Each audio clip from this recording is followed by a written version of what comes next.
સુરતમાં મહાનગરપાલિકા દ્વારા ગંદકીમાં પાણીપુરી બનાવતા અને ગંદકીમાં પાણીપુરી વેચતા વિક્રેતાઓ પર કાર્યવાહી કરવામાં આવી છે। સુરતના પાંડેસરા વિસ્તારમાં મનપા પાલિકા આરોગ્ય વિભાગે પાણીપુરીના વેચાણકર્તા ઉપર તીવ્ર કાર્યવાહી કરી છે।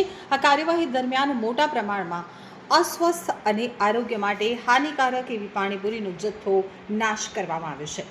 કાર્યવાહી પાંડેસરાના વાલક વિસ્તારમાં કરવામાં આવી હતી, જ્યાં પાણીપુરી ગંદકી ભરેલા વાતાવરણમાં બનાવવામાં આવી રહી હતી। તો આરોગ્ય વિભાગના અધિકારીઓએ તપાસ દરમિયાન જોયું કે ખાદ્ય પદાર્થો ગંદા સ્થળે બનાવવામાં આવતા હતા, જેના કારણે આરોગ્યને ગંભીર ખતરો ઊભો થઈ શકે એમ હતો। આ પરિસ્થિતિને ધ્યાનમાં રાખી અને આરોગ્ય વિભાગે માત્ર પૂરીનો જથ્થાનો નાશ કર્યો જ નથી, પરંતુ દંડની કાર્યવાહી પણ શરૂ કરી છે। અધિકારીઓએ કહ્યું કે ઉનાળાના કારણે આવા પ્રકારની ખાદ્ય વસ્તુઓ આરોગ્ય માટે ખૂબ જ હાનિકારક હોય છે। હું food safety officer access Patel અને આપણી સાથે જે જોડેના આરોગ્યનો સ્ટાફ છે।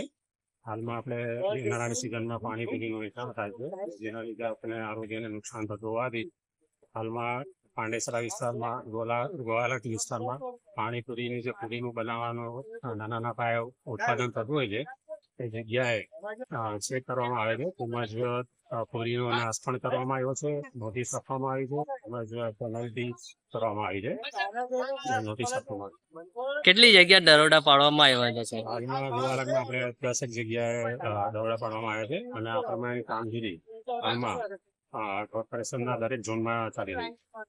આ જે પાણીપુરી જે બનાવતા હતા, કેવી જગ્યા હતી ને કેવી રીતે મૂકવામાં આવતું?